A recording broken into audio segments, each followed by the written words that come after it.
Hello दोस्तों, स्वागत है आपका अपने चैनल एग्जामिज़न पे। तो एक बार फिर से मैं हाजिर हूँ 8 सितंबर 2020 के इंपॉर्टेंट इवेंट्स के साथ। आज की वीडियो काफ़ी डिले हो गई है, लेकिन कंबाइंड वीडियो डालने से अच्छा है कि डेट वाइज ही वीडियो पढ़ें, क्योंकि कंबाइंड वीडियो डालने से करंट अफेयर्स का लॉस हो जाता है। क्योंकि एक दिन में 20 to 18 to 20 करंट अफेयर्स बन रहे हैं। अगर मैं कंबाइन करके डालूंगा तब भी जो है 30 से ऊपर नहीं कवर हो पाएंगे। तो ये आज की वीडियो भले ही डिले हो गई है, लेकिन 9 यानी कि 9 सितंबर की वीडियो मैं दोपहर के 12 बजे तक या फिर 2 बजे तक अपलोड कर दूंगा। आज का पहला क्वेश्चन देखते हैं। 2018-19 के लिए रिसेंटली BRAP की ease of doing business report जारी की गई है।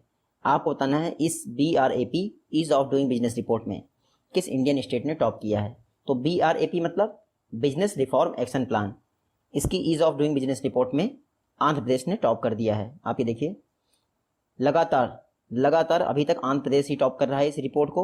तो यूपी ने बेहतरीन ग्रोथ दिखाई है लास्ट ईयर से इस ईयर। देखिए, जो BRAP यानी बिजनेस रिफॉर्म एक्शन प्लान्स, ये सेंट्रल गवर्नमेंट का एक्शन प्लान्स है। इसके तहत स्टेट्स की रैंकिंग की जाती है कि वो बिजनेस रिफॉर्म के लिए क्या कदम उठा रहे हैं। जो आपकी BRAP ease of doing business ranking है, इसको department for promotion of industries and internal trade, जो कि कॉमर्स मिनिस्ट्री के तहत कार्य करता है, इसके द्वारा इस BRAP रैंकिंग को प्रिपेयर किया जाता है। रिलीज किया है फिनांस मिनिस्टर निर्मला सीतारमण जी द्वारा। तो आप देखिएगा 2015 में पहली बार BRAP की ease of doing business report जारी की गई थी, तब से आंध्र प्रदेश टॉप पे है। नेक्स्ट क्वेश्चन है, राजीव बी लाल रिसेंटली किस बैंक के नॉन एग्जीक्यूटिव चेयरमैन की पोस्ट से रिजाइन कर दिया है। तो राजीव बी लाल द्वारा रिसेंटली IDFC फर्स्ट बैंक के नॉन एग्जीक्यूटिव चेयरमैन, गैर कार्यकारी चेयरमैन की पोस्ट से रिजाइन कर दिया गया है। ये हैं राजीव बी लाल जी। ये IDFC बैंक के फाउंडिंग MD एंड CEO थे। 2018 में IDFC बैंक में कैपिटल फर्स्ट बैंक का मर्जर हो गया था। उसके बाद से Rajiv B Lal ji non executive chairman थे। रिसेंटली राजीव बी लाल जी ने हेल्थ इश्यूज़ के कारण जो IDFC फर्स्ट बैंक है उसके नॉन एग्जीक्यूटिव चेयरमैन पोस्ट से रिजाइन कर दिया है। IDFC फर्स्ट बैंक इंडिया की पहली बैंक है जिसने मर्चेंट्स के लिए Aadhaar linked contactless solution launch किया है। तो Aadhaar linked contactless payment solution launch किया गया है IDFC फर्स्ट बैंक के द्वारा। ये इंडिया की पहली बैंक हो गई है ऐसा करने वाली। इस समय IDFC फर्स्ट बैंक के MD एंड CEO कौन है? V वैद्यनाथन। हेडक्वार्टर कहाँ है इसका? मुंबई में। नेक्स्ट क्वेश्चन है, ये फेमस पर्सनालिटीज़ हैं, रिसेंटली इनका निधन हो गया। पहली बात करते हैं जॉनी बख्शी जी की। ये हैं जॉनी बख्शी, आप लोगों ने कई सारी मूवीज़ में देखा होगा। ये फेमस एक्टर, डायरेक्टर, प्रोड्यूसर रह चुके हैं। रिसेंटली मुंबई में हार्ट अटैक की वजह से इनका निधन हो गया। तो आप देखिएगा जॉनी बख्शी जी फिल्म जगत से रिलेटेड थे। सेकंड कौन है? सेकंड है आपके केशवानंद भारती जी। केशवानंद भारती मामला आपने पढ़ा होगा, जो संविधान में बेसिक स्ट्रक्चर डॉक्ट्रिन है, ये इन्हीं की देन है। तो केशवानंद भारती जी का भी निधन हो गया। खास बात यह है, आपको याद रखना है कि एडनीर ADNER एडनीर करके एक मठ है केरल में। केशवानंद भारती जी उस एडनीर मठ के हेड थे। तो आप ये भी याद रखिएगा कि एडनीर मठ केरल में है। नेक्स्ट क्वेश्चन है, वर्चुअल प्रॉपर्टी एग्जीबिशन जिसका नाम है होम उत्सव किस बैंक के द्वारा लॉन्च किया गया है। तो ये हम पहले भी डिस्कस कर चुके हैं, लेकिन क्वेश्चन की फॉर्मेट में नहीं डिस्कस किया था। तो रिसेंटली ICICI बैंक द्वारा होम उत्सव नाम का एक वर्चुअल प्रॉपर्टी एग्जीबिशन लॉन्च किया गया है। इसमें जितने भी डेवलपर हैं रियल एस्टेट के, उन सभी की प्रॉपर्टीज़ को रिप्रेजेंट किया जाएगा वर्चुअल तरीके से। तो आप देखिएगा होम उत्सव एक वर्चुअल प्रॉपर्टी एग्जीबिशन है, यानी प्रदर्शनी है, जिसको ICICI बैंक द्वारा ऑर्गेनाइज किया गया है। ICICI बैंक ने ही कुछ समय पहले आई मोबाइल स्मार्ट की नाम का भी फीचर लॉन्च किया था। तो आप देखिएगा जो ये होम उत्सव एग्जीबिशन यानी प्रदर्शनी है, ये ICICI बैंक के कस्टमर्स के लिए और नॉन कस्टमर्स के लिए, दोनों के लिए ओपन है। ऑनलाइन तरीके से जाके आप विजिट कर सकते हैं इस प्रदर्शनी में यानी एग्जीबिशन में। ICICI बैंक की बात करें तो 1994 में स्थापना हुई थी। हेडक्वार्टर इसका मुंबई में है। चेयरमैन कौन है? गिरीश चंद्र चतुर्वेदी इसके चेयरमैन हैं, जबकि MD एंड CEO कौन है? संदीप बख्शी। नेक्स्ट क्वेश्चन है, विलमिंगटन को रिसेंटली वर्ल्ड वॉर सेकेंड की फर्स्ट हेरिटेज सिटी घोषित किया गया है। आपको बताना है किस कंट्री की ये वर्ल्ड वॉर सेकेंड की फर्स्ट हेरिटेज सिटी होगी। तो रिसेंटली डोनाल्ड ट्रम्प जी ने विलमिंगटन, जो कि USA में स्थित है, USA में नॉर्थ कैरोलिना करके एक प्लेस है, क्या नॉर्थ कैरोलिना करके एक स्टेट है, उसी में है विलमिंगटन सिटी। ये USA की first world war 2 heritage city है। आप देखिएगा USA की first world war 2 heritage city है विलमिंगटन। नॉर्थ कैरोलिना स्टेट में स्थित है, यूएसए में। रिसेंटली प्रेसिडेंट ट्रंप द्वारा इसकी घोषणा की गई है। देखिए अमेरिका इस समय बहुत चर्चा में है, WHO से बाहर आ गया, ओपन स्काई ट्रीटी से बाहर आ गया, यूनेस्को को छोड़ दिया इसने। तो अमेरिका कई सारी करामात कर रहा है इंडिया के साथ। पास एक्सरसाइज इसने की थी। नेक्स्ट क्वेश्चन है IMT सिस्टम, जो कि ATM से कैश निकालने की एक कार्डलेस फैसिलिटी है।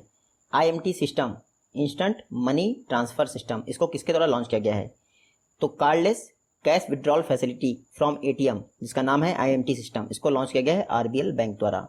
इसमें क्या होगा, जो आपका IMT सिस्टम है उसको RBL बैंक के मोबाइल ऐप पर, जिसका नाम है मो बैंक RBL बैंक का मोबाइल ऐप है, ये IMT सिस्टम RBL बैंक के मोबाइल ऐप पे अवेलेबल रहेगा। जब भी आप ATM में जाएंगे तो डायरेक्टली मोबाइल ऐप के द्वारा एक्सेस कर पाएंगे इस फैसिलिटी का। तो आप देखिएगा cardless cash withdrawal facility from ATM recently RBL bank द्वारा लॉन्च की गई है, जिसका नाम है IMT system, instant money transfer system. RBL bank की बात करें तो ये देखिए इसका टैगलाइन, अपनों का बैंक।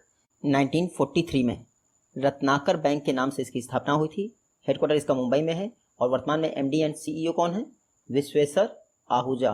नेक्स्ट क्वेश्चन है रिसेंटली किस टेलीग्राम ग्रुप ने अपना नाम वी नाम से रीब्रांड कर दिया है? तो रिसेंटली वोडाफोन एंड आइडिया ने अपने आप को VI, देखिए इसको WE मतलब हम के तौर पे डेवलप किया गया है। तो रीब्रांड वी, ये किसका नाम है? वोडाफोन आइडिया का। इसकी टैगलाइन याद रखिएगा, टुगेदर फॉर टुमारो। ये वोडाफोन आइडिया की रीब्रांडेड नेम है। इसके जो MD एंड CEO हैं वो कौन है? रविंदर ठक्कर। आप सभी को पता है वोडाफोन और आइडिया का मर्जर हो गया था, उसके बाद से ये लोग साथ में काम कर रहे हैं। रिसेंटली रीब्रांडेड नेम के तौर पे लॉन्च किया गया है वोडाफोन आइडिया का, जिसकी टैगलाइन है टुगेदर फॉर टुमारो। तो आप याद रखिएगा, जो वोडाफोन आइडिया के MD एंड CEO हैं उनका नाम है रविंदर ठक्कर। हेडक्वार्टर इसका मुंबई में है, लेकिन चेयरमैन अभी भी आइडिया ग्रुप के कुमार मंगलम बिरला ही हैं।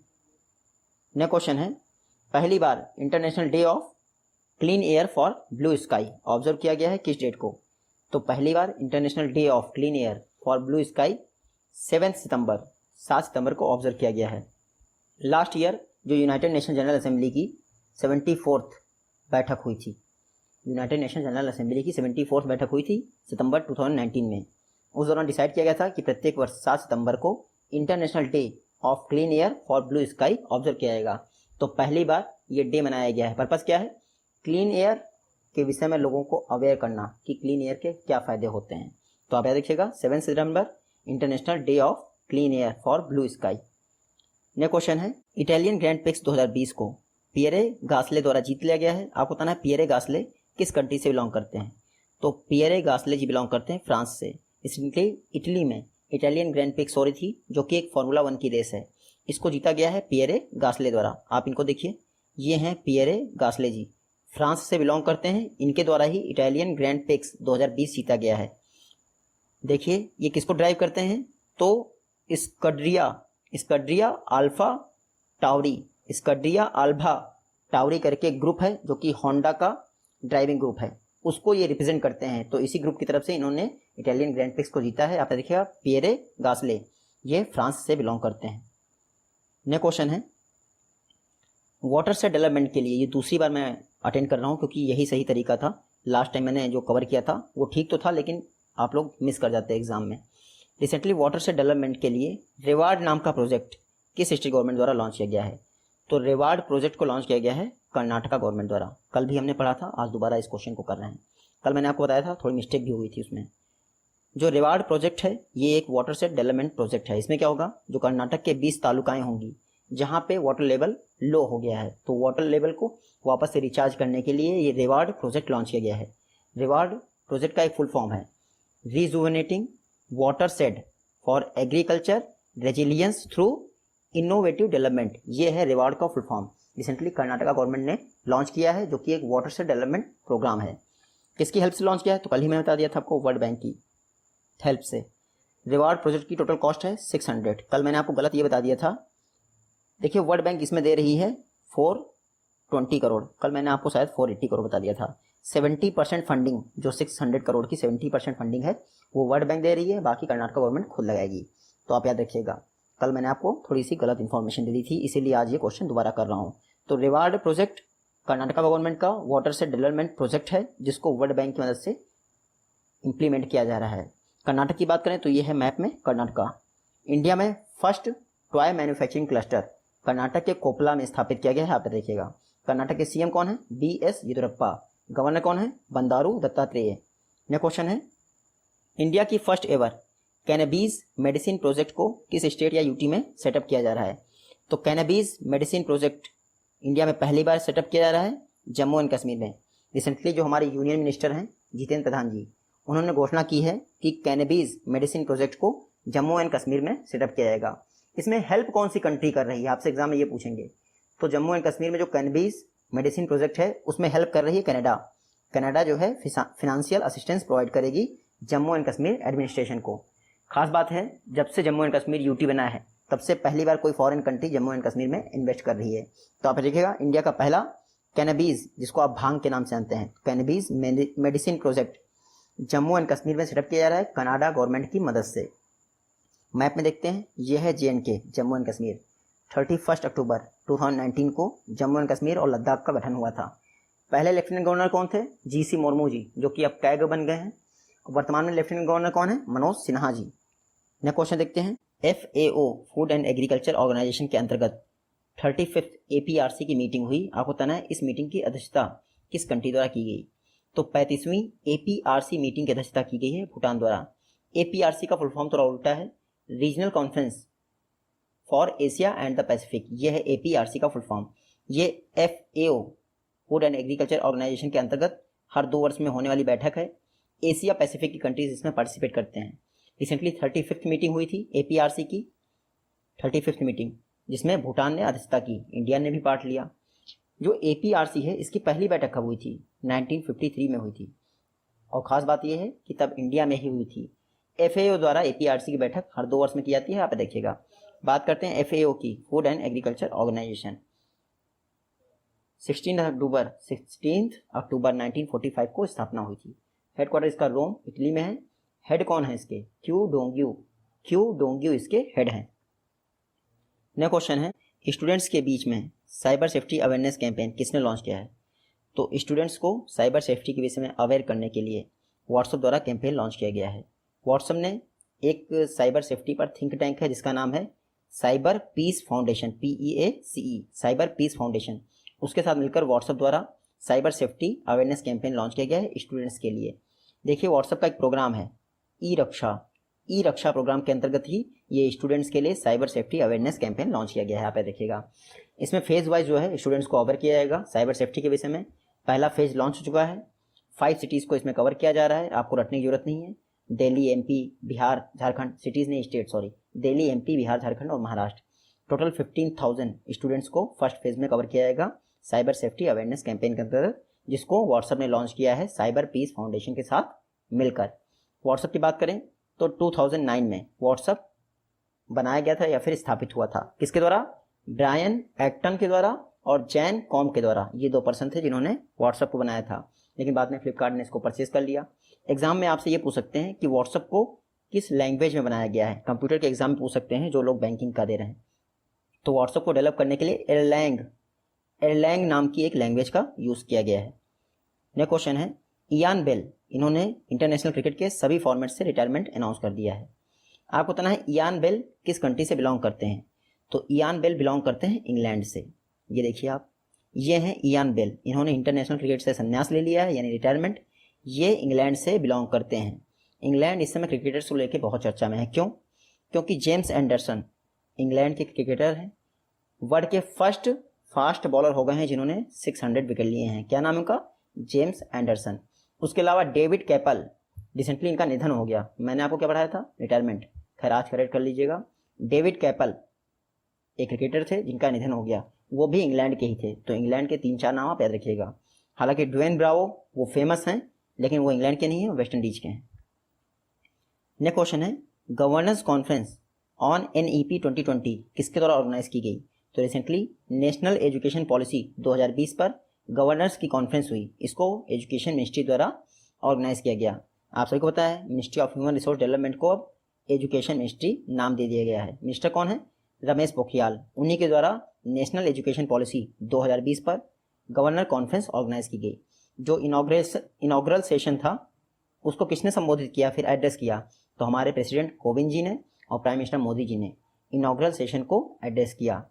जो आपका ये NEP पर गवर्नेंस कॉन्फ्रेंस थी, इसका एक थीम था, आप नोट कर लीजिएगा, role of NEP 2020 in transforming higher education. ये था इस कॉन्फ्रेंस का थीम। नेक्स्ट क्वेश्चन है, रिसेंटली जो राफाल फाइटर जेट्स का फर्स्ट बैच है उसको इंडियन एयरफोर्स के गोल्डन एरो स्क्वाड्रन में शामिल कर लिया गया है। कौन से? गोल्डन एरो स्क्वाड्रन में राफेल फाइटर जेट के पहले बैच को शामिल कर लिया गया है। आपको बताना है पहले बैच के दौरान फ्रांस से कितने राफेल जेट इंडिया आए थे। तो फर्स्ट बैच में इंडिया पहुंचे थे 5 राफेल जेट्स। आप यहाँ देखिए, ये पिक राफेल जेट्स की है। फ्रांस से 5 राफेल जेट्स इंडिया लाए गए थे फर्स्ट बैच में। रिसेंटली राफेल्स को इंडियन स्क्वाड्रन, इंडियन एयरफोर्स के गोल्डन एरो, ये आप नोट कर लीजिएगा, गोल्डन एरो नाम के स्क्वाड्रन में शामिल कर लिया गया है। ये गोल्डन एरो स्क्वाड्रन जो है इंडियन एयरफोर्स की, वो अंबाला एयरफोर्स बेस पर स्थित रहती है, यानी पंजाब में। तो आप देखिएगा राफेल फाइटर जेट्स के फर्स्ट बैच को गोल्डन एरो स्क्वाड्रन में शामिल कर लिया गया है। बात करते हैं थोड़ा राफेल की। इसको फ्रांस की एक डिफेंस मैन्युफैक्चरिंग कंपनी है डसॉल्ट एविएशन। क्या? डसॉल्ट एविएशन, उसके द्वारा राफेल जेट्स को बनाया जाता है। इंडियन गवर्नमेंट द्वारा 36 राफेल जेट्स परचेज किए गए थे 58,000 करोड़ रुपए में।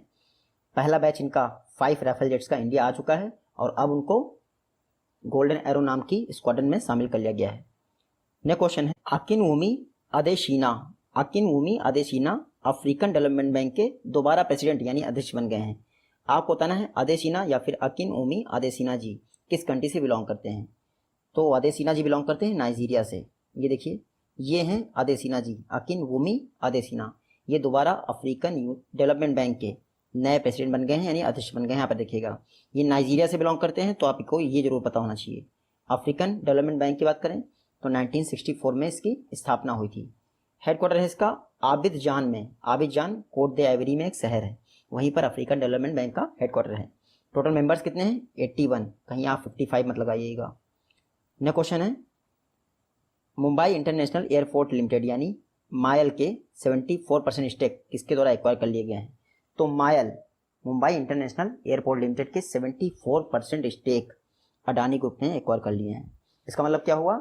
ऑपरेटिंग अथॉरिटी अब अडानी ग्रुप के पास आ गई है। अभी तक मुंबई इंटरनेशनल एयरपोर्ट की जो ऑपरेटिंग अथॉरिटी थी वो GVK ग्रुप के पास थी, अब अडानी ग्रुप के पास होगी क्योंकि 74% शेयर इसके पास हो गए। यहाँ पे देखिएगा, देखिए अडानी ग्रुप की बात करें तो कुछ दिन पहले मैं पढ़ाया था आपको, जयपुर, गुवाहाटी, तिरुवनंतपुरम, इनको जो है अडानी ग्रुप को 50 वर्ष के लिए लीज पर दे दिया गया है। टोटल मैं बता दूं आपको, टोटल 6 एयरपोर्ट के लिए अडानी ग्रुप द्वारा बिडिंग की गई थी और ये बिडिंग अडानी ग्रुप जीत गया है। ये 6 एयरपोर्ट अडानी ग्रुप को 50 ईयर्स पर लीज के लिए दिए जाएंगे, 50 ईयर्स के लिए लीज पर दे दिए जाएंगे। तो 3 दिए जा चुके हैं, 3 बाकी दिए जाएंगे, जिसमें लखनऊ भी एयरपोर्ट शामिल है। यहाँ पे देखिएगा, अडानी ग्रुप हेडक्वार्टर इसका कहाँ है? हेडक्वार्टर है अहमदाबाद में। गौतम अडानी इसके सर्वे सर्वा हैं। ये हैं प्रीवियस वीडियो के क्वेश्चन और ये हैं आज की वीडियो से क्वेश्चन। आई होप कि आप इनका जवाब दे पाएंगे।